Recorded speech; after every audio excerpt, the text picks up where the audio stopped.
Good evening, my name is Irene Wairimu. I come from Kenya and I am a Mines alumni. Particularly, I attended the Mines workshop on elections and governance back in 2017 in Zimbabwe, Victoria Falls. I also attended the Mines workshop in Gaborone, Botswana, I think back in 2018, 2019. So what I do, I am a youth employment and entrepreneurship specialist working with an organization in Kenya called Catholic Relief Services, and I'm happy to be here today. So I'm Philip GAMA from Malawi. So I am a Mines alumni.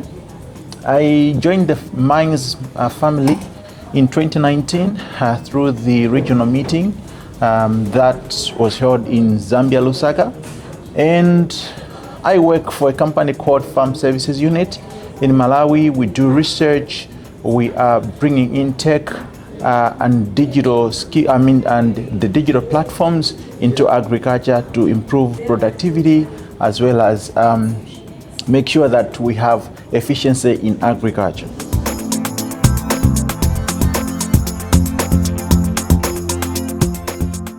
We are doing an intergenerational dialogue, and it's been wonderful.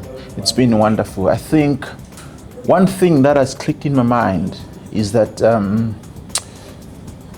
wisdom, when it meets youthful energy, and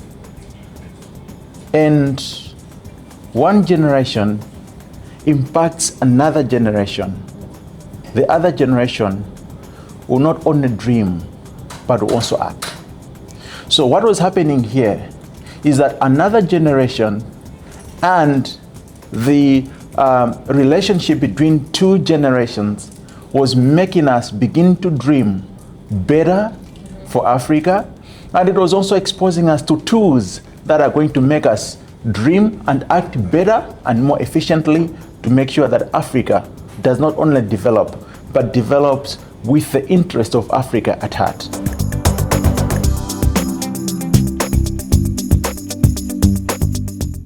So we just finished the Intergenerational Dialogue, and the theme was AI and other transformation technologies. We also looked at the innovations, particularly across Africa, and how young people can transform or can work together to ensure that we see new systems within the African continent. So my key takeaway from this particular dialogue is, number one, we need to have more opportunities where the young generation are learning from the elderly generation, as well as the elderly generation learning from the young people. Number two, we need to harness the potential that we have within our African continent, and we need to not expect support or not expect help from outside, but look within ourselves and see ways in which we can be able to uplift ourselves and our own young people.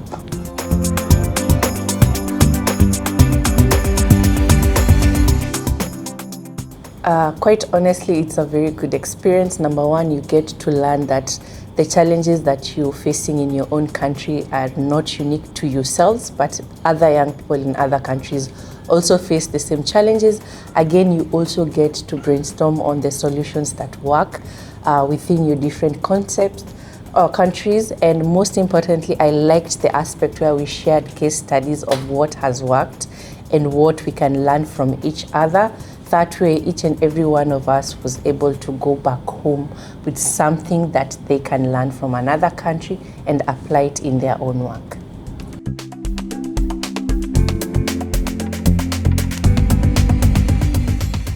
Number one is that we have the tools. We have the tools, and there are much, much more. We only have known a few. We have only used a few, but there is much more.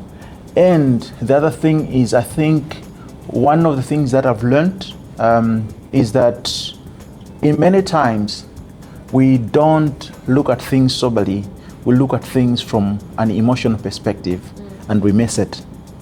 So with the work that we do, trying to improve the efficiency and the productivity of the youth the farmers, the youth farmers, the women in Malawi and across Africa, I have realized that there's much more that we can do, more than what we're already doing.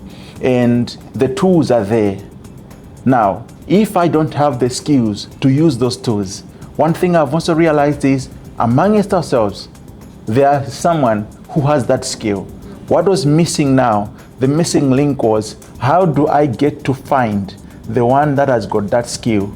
We work together, we transform Africa. I think that's the main missing link. So when you talk of leadership in Africa, it doesn't begin with the other one. It begins with us. We are the seed. Yeah. And the other generation was making us dream so that we can act. We can act as a seed that is going to impact other generations to come, so that the Africa that we realize in 2050 should not be the same Africa that we're having today, where we are able to utilize the tools like the artificial intelligence to make Africa more efficient, more productive, and make sure that the lives of the young people, as well as the older generations, are made better.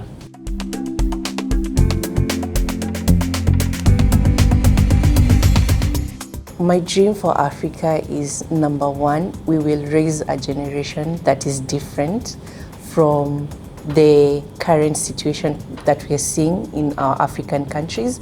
We are seeing African leaders who are running through political systems and economic systems that are not working for our people. Instead, they're looking at their inner selves.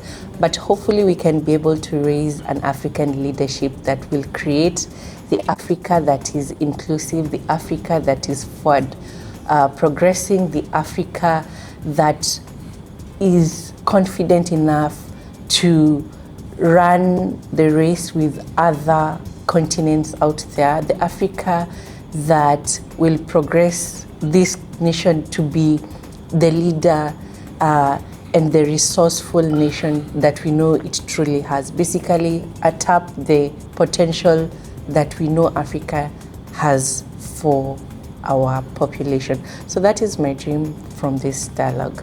We always say the sky is the limit. Now the sky is the beginning.